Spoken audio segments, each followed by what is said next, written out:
Lupin is back. Yeah. So what I'm going to be doing in this video is I'm going to be teaching you 3 things from everyday French that you probably didn't or won't learn in French class, all illustrated by clips from the newest episode of Netflix's Lupin. Now that's either going to be season 2 episode 1 or season 1 part 2 episode 6, depending on where you look online. So of course there's a risk of spoilers, so if you do watch this show and you don't want to be spoiled, then please do come back and watch this at a later date. But for the rest of you, si vous êtes prêts, allez, c'est parti. So the first bit of everyday French I want to talk to you about is la, and I don't mean the article la as in la plante. I want to talk to you about la as in ici and là. Typically in French class we learn that la is there and ici is here. But newsflash, in everyday French they typically use la as both here and there. Ici is used, but it's a lot more sparingly used than la. So watch these first couple of clips and listen out for the amount of times you hear la. There should be 4. Now, don't look exclusively at the subtitles because one of these lines is inaccurately represented. Venons, passe par là. Hé, qu'est-ce qu'on fait là? Cachez-vous. Oh!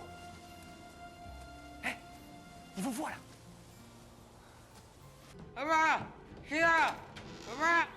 So to recap what you just heard, you heard venez, on passe par là.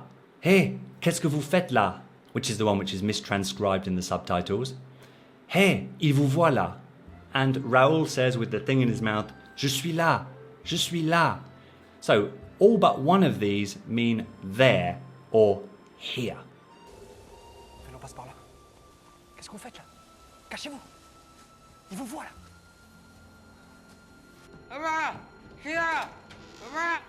And the second phrase, qu'est-ce que vous faites là, takes me on to the second use of là in everyday French, which is probably even more widely used, or at least on a par with talking about a physical location. Sometimes it means right now or at this moment in time, and it's used a lot as like a filler word in French, something they just automatically say, but it's literally expressing something right now at this instant in time. Now listen to this next sequence between Gedira and his colleague on the phone and listen out for how many times they both say la. And I've taken off the subtitles because they weren't representing things accurately at all. Close your eyes if you need to. Listen out for how many times you hear it. Écoute, je suis en Normandie là. En Normandie? Mais qu'est-ce que tu fous en Normandie? Faut que tu reviennes là, c'est chaud ici. Comment ça, qu'est-ce qui se passe? Je pensais avoir chopé Cernine, mais c'est le mauvais gars. Dis-moi que c'est le mauvais mec, je suis avec lui là. Quoi? Écoute, il est juste en face de moi là. Cernine? Oui, Cernine, oui, Cernine.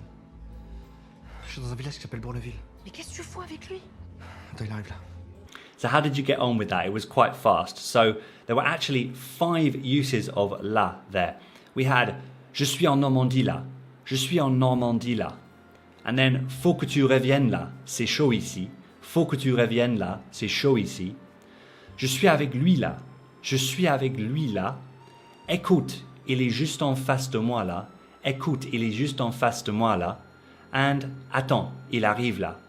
Écoute, je suis en Normandie là. En Normandie? Mais qu'est-ce que tu fous en Normandie? Faut que tu reviennes là, c'est chaud ici. Comment ça, qu'est-ce qui se passe? Je pensais avoir chopé Cernine, mais c'est le mauvais gars. Dis-moi que c'est le mauvais mec, je suis avec lui là. Quoi? Écoute, il est juste en face de moi là. Cernine? Oui, Cernine, oui, Cernine. Je suis dans un village qui s'appelle Bourneville. Mais qu'est-ce que tu fous avec lui? Attends, il arrive là. Attends, il arrive là. Now, in all of these 5 cases of la doesn't refer to a physical space. It refers to now. And yes, they're using them at the end of the sentences, but it doesn't have to be at the end of a phrase. For example, you can say, là, je suis en Normandie. Là, je suis en Normandie, rather than je suis en Normandie là. So the second use of la in everyday French is to talk about now. Now the third use of la is when combined with ba to form là-bas with a little dash in between, and it means over there, or at least talking about something somewhat in the distance. Listen to this clip of Gedira.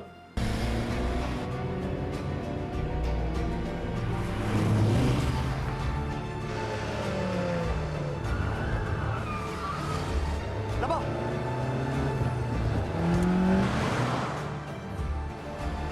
So you see they're in a car chase, there's some distance away from the car. Là-bas, he's over there. So I could say to you that là is there and là-bas is over there. But often, I mean, I've heard là-bas used when in English we'd say there. So it's not exactly easy to translate again, and you should avoid trying to translate.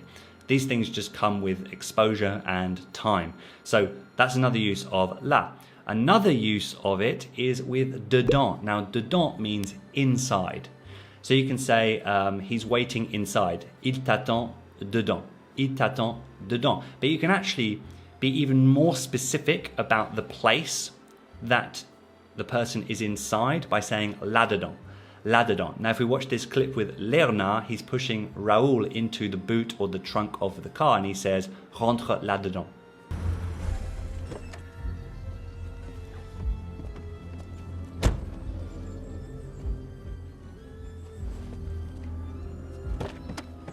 Allez, viens avec moi. Rentre là-dedans, je te dis. Rentre là-dedans! So you see here, he doesn't necessarily need to say là-dedans, he could just say dedans. It's clear that he's talking about the trunk or the boot of the car, but he says là-dedans for that extra emphasis, and this is really common in everyday spoken French. C'est sûr qu'il y a une entrée par l'arrière. Oui, c'est possible. Bon, on prend le violon et ensuite on y rend. Comme Claire a eu son concours. Voilà. And the final use of là in everyday French is with voilà. Voilà, the word that we all know. It often means exactly. Comme Claire a eu son concours. Voilà. Voilà, voilà, you got it right, exactly, you understand what I'm saying. But it actually means here you go. So you can hear that, here you go, or there you go. And this is why là is there. So voilà. And there is also voici. Voici, and notice that includes ici. So here and there play a part in this as well. Here you go, there you go. So the French have the equivalent. As I said, we do hear c'est used with Gadira's colleague. She says, c'est chaud ici. I think ici is used more for very specific places when there's maybe two involved. Say ici, it's where I am. Otherwise, we use là.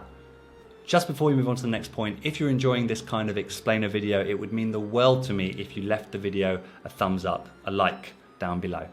Now, the second piece of everyday French that you probably didn't or won't learn in French class is when the French cut off il from the start of certain expressions, particularly il y a and all the uses of il y a in present, past, future, etc.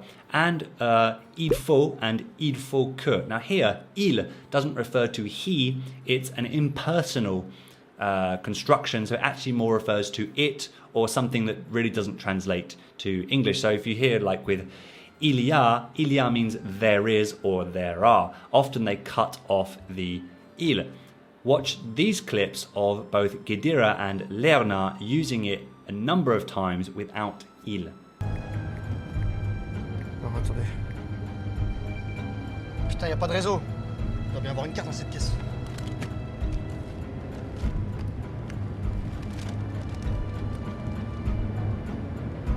Ils ont dû passer par Bourneville, de toute façon, y a pas d'autre route. C'est loin? Justement, je voulais vous dire que... Il y a eu un petit contretemps. Now the first clip was particularly fast because they're in a car chase, there's a lot of tension.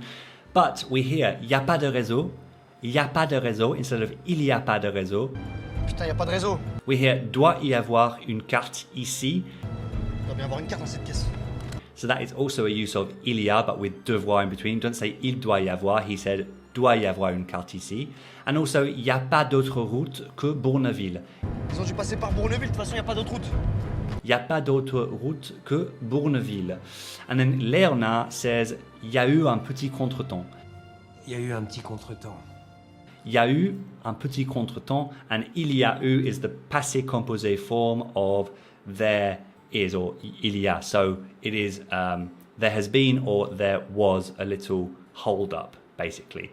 So here, very common, take off the il from il y a.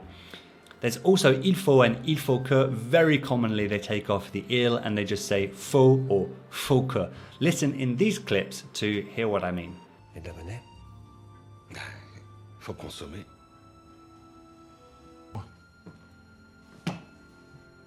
Faut consommer. Faut que tu reviennes là, c'est chaud ici. T'as besoin de renfort? Faut qu'on attrape ce type. So as we heard faut consommer twice. We heard faut que tu reviennes, c'est chaud ici, from a clip that we also saw earlier, but this time we're focusing on something else. And faut qu'on attrape ce type. Faut qu'on attrape ce type. We need to catch this guy. None of which include the word il, but the full expression would be il faut que, or il faut. So that's the second thing from everyday French that isn't taught in class, yet is very, very common.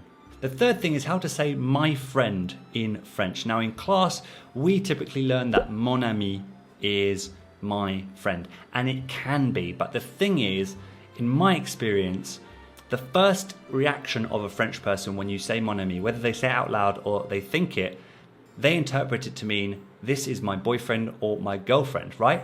It's crazy because we learn mon petit ami or ma petite amie is boyfriend or girlfriend. That's what the translators tell us. But actually in everyday French, people are going to hear mon ami, and more often than not, in my experience, they interpret it as my boyfriend or my girlfriend. So watch this clip when Claire introduces Hassan as her friend. How does she say it? On peut le louer, non? Et vous êtes? Hassan, c'est un ami. C'est écrit qu'on peut le louer 350 francs par jour. Oui. Mais pas pour vous. Voila, she says, c'est un ami. C'est un ami. Now, first of all, she doesn't say il est un ami. That's how the French do it. They say c'est un ami. But she says un ami. It's a friend, or he's a friend. Now, we can say that in English, but I think we say my friend a lot more commonly than the French do. So you have to say c'est un ami. C'est un ami. To be absolutely clear that there's no romance involved between you. And a point 3.5, if you like, is when Claire says to Hassan in this clip, tout ne tourne pas autour de toi, Hassan. Tout ne tourne pas autour de toi, Hassan. Claire, c'était bien ta répète? Qu'est-ce qui t'arrive? Tu veux pas que je marche avec toi? Claire? Tout ne tourne pas autour de toi, Hassan.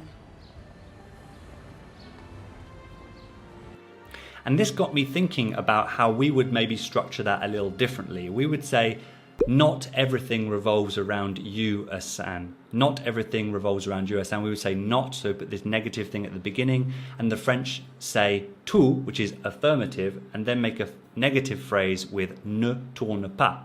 Everything doesn't revolve around you, Hassan. So that structure's a little strange for us. But we could also say the world doesn't revolve around you, Hassan, and we'd have the same grammatical structure. But this also made me think about when the French want to say no one cares. No one cares. In English, we think of it as a negative sentence. It's no one, right? But the French actually say tout le monde, so everyone. Tout le monde s'en fout. Tout le monde s'en fout. Everyone doesn't care, if you like. But again, it's grammatically, it's an affirmative sentence. So it's kind of hard for our English brains to get our heads around it. But tout le monde s'en fout, or tout ne tourne pas de toi, Hassan. Two ways of using tout, or everything, where we would not as English speakers. Now, are you wondering, oh my goodness, how am I ever going to speak like a native with all of these little things which make a big difference? And I want to say to you, don't worry. First of all, everything comes in time. If you continue to curate an environment for yourself within which you learn French from native sources, you imitate how people speak from films and TV in little ways, and add one thing to your repertoire one at a time, you will start speaking more like a native than if you rely on translation. Translation isn't a bad thing, but it can inhibit you speaking French like a native. But anyway, the first and the number one rule for anyone having a conversation in French or a foreign language is to be understood. Il faut se faire comprendre. Make yourself understood. If you can do that, that is the most important, especially if you're an expat living in a French-speaking country where the need to use a language is right now. So don't get hung up on the little things.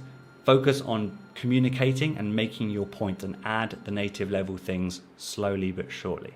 Voila, that is my video on 3.5 things from everyday French that you either didn't or won't learn in French school. What did you think? Let me know down in the comments below. And also let me know, what do you think about this structure of video with French TV shows compared with, say, my other 5 parts of Lupin that I've done previously? Do let me know down in the comments below so I can adapt the structure for future videos if necessary.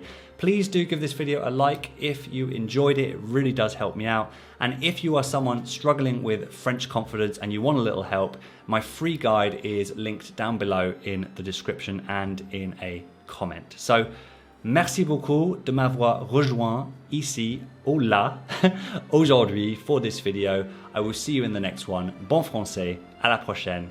Ciao.